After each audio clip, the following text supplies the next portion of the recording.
자, 기법 강의 시간입니다.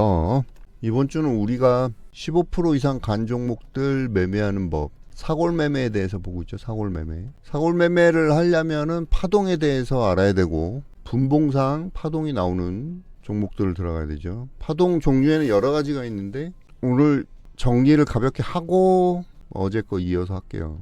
첫 번째는 이제 상승 파동이죠. 요런 식으로, 요렇게. 상승 파동의 특징은 파동이 1파, 2파, 3파 나올 때 여기 눌림이 그 전에 파동 여기를 여기 전저점을 깨지 않는 거죠. 전저점을. 그래서 추세라고도 볼 수 있다고 그랬죠. 저점을 높여가는 추세. 그 다음에 두 번째는 하락이겠죠. 하락 파동. 하락 파동은 이런 식으로 나오겠죠. 역시 똑같이 올라갔다가 하락 파동. 이렇게 하락 파동의 특징은 고점이 전고점을 돌파하지 못하죠. 그래서 고점이 점점점 낮아진다. 그래서 추세로 보면 하락 추세라서 하락 파동이라고 부르는 거죠. 그 다음에 세 번째도 있을 수 있겠죠. 뭐 박스권, 어떤 강한 저항선이 있어갖고 처음에는 상승 파동이 나올 것 같지만 이런 식으로 살짝 또 올라가는 것 같지만 떨어지는 이런 식의 박스권. 박스권에는 뭐 박스권도 이제 상승 박스권이 있을 수 있고, 저점이 조금씩이라도 올라가는 하락 박스권도 있을 수 있죠. 고점이 조금씩이라도 떨어지는, 이렇게 세 가지로 구분을 할 수가 있는 거예요. 근데 여기서 중요한 건 뭐냐면 매수 타점이죠. 매수 타점. 상승 파동은 당연히 이런 식으로 눌림목 매수할 수 있는 거고, 하락 파동은 이런 식으로 떨어지지만 지지가 나온 데서 들어가서 저항 이렇게. 박스권도 마찬가지죠. 박스권 파동인 경우에는 쌍바닥이나 쓰리바닥 어디선가 지지가 나올 때 이렇게 들어갈 수 있는 그런 거를 의미합니다. 그래서 이렇게 매수 타점 봤는데, 오늘은 그러면 여기서 매도 타점은 어디냐 이거죠. 매도 타점. 매도 타점은 우리가 일봉으로 볼 수도 있고 또 주봉으로도, 아니 주봉이 아니라 분봉으로도 볼 수 있죠. 근데 중요한 건 뭐냐면 정확하게 여기서 팔지는 못하는 거죠. 추세가 꺾일 때 이렇게 요런 데서 파는 거고, 여기도 마찬가지로 요런 타점, 박스권도 마찬가지로 여기서 샀으면 이렇게. 근데 상승 파동에서도 마찬가지로 여기서 우리가 팔 수가 있는 거예요. 반매도. 저돌지잖아요. 저돌지. 요거를 자세하게 또 상승 파동부터 자세하게 그려보면 15% 이상 간 종목이 파동이 이렇게 나왔다. 그럼 우리가 매수는 당연히 이제 지지가 나오고 올라가고 있을 때 매수지만, 매도는 전 고점에서 하면 되는 거죠. 근데 얘는 오늘 더 갈 것 같아. 확신이 있으면 어떻게 해요? 분할 매도를 하면 되죠. 분할 매도. 반매도라는 게 우리한테는 반매도라는 게 있잖아요. 반매도. 그렇죠? 전 고점에서 반매도. 여기서 살짝 이렇게 눌러주고 갈 가능성이 많단 말이죠. 나머지는 꺾였을 때 매도.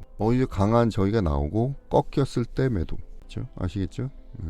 이런 식으로. 그 다음에 두 번째, 하락 파동일 때는 어떻게 하냐? 그럼 하락 파동일 때는 저항이 나오고 고점이 더 떨어지는 거죠. 이렇게. 하락 파동일 때는 마찬가지로 이것도 무조건 들어가는 게 아니고 당일 센 종목이죠. 센 종목은 일단 VI 위쪽에서 해서 한 15% 근처까지 올라갔다가 하는 종목이니까 눌림목이 나오는 부분을 찾아서 들어가고, 꺾일 때 매도를 해야 되는 거죠. 꺾일 때.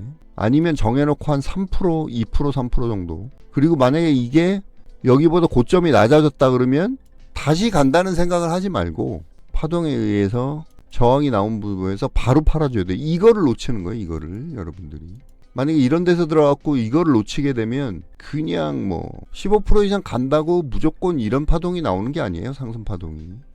박스권은 뭐 간단하니까. 박스권 보면 박스권 파동은 지지가 똑같은 자리에서 비슷한 자리에서 나오는 거죠. 그러면 고점도 비슷한 자리에서 팔아주면 되니까 매수 타점, 매도 타점이 어렵지가 않죠.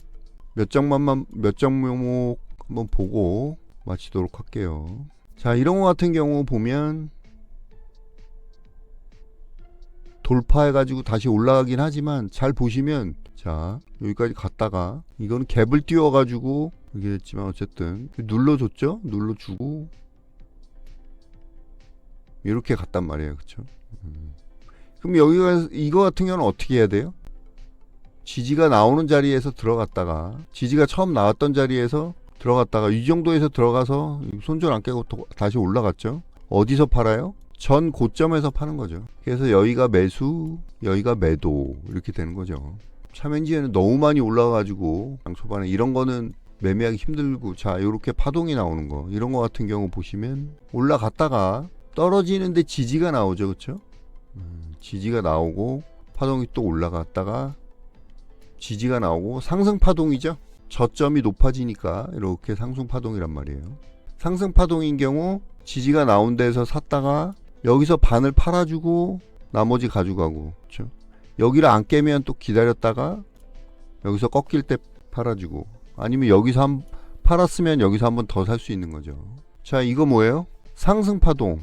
왜? 저점을 높여가니까. 지금 마지막엔 그렇지만은 어쨌든 오전장만 보면 상승 파동이에요. 지지가 나온 자리가 저점이 올라갔죠. 이런 경우 처음 자리, 요런 자리에서 매수하고 이런 데서 반매도, 그쵸? 요런 파동이 보여야 된단 말이에요. 매수매도 타점까지 해가지고 설명을 드렸고요. 내일 최종적으로 정리를 해드릴게요. 그래서 여러분들이 사골 매매를 단타에서 만약에 가능하면 이건 정말 엄청난 기법을 얻은 거나 마찬가지예요. 그래서 15% 이상 간 종목, 15% 이상 장 초반에 갔다가 눌러주는 종목으로 처음에 연습을 하는 거를 추천을 드리고요. 사골 매매 방법에 대해서 계속해서 하고 있어요. 내일 마무리 나머지 할게요. 자, 오늘은 여기까지 하고요. 도움이 되셨으면 별풍도 좋고 슈퍼챗, 슈퍼스티커 또는 감사의 인사도 좋습니다. 차트는 보는 눈이 왜 차트가 힘든 줄 아세요? 분석하는 방법을 알아야 되거든. 일봉하고 분봉은 틀리죠. 분석하는 방법을 알아야 되는데 그걸 못하면 힘든 거죠. 현대르템 얘기하니까 돈이 또 확 들어오네. 현대르템.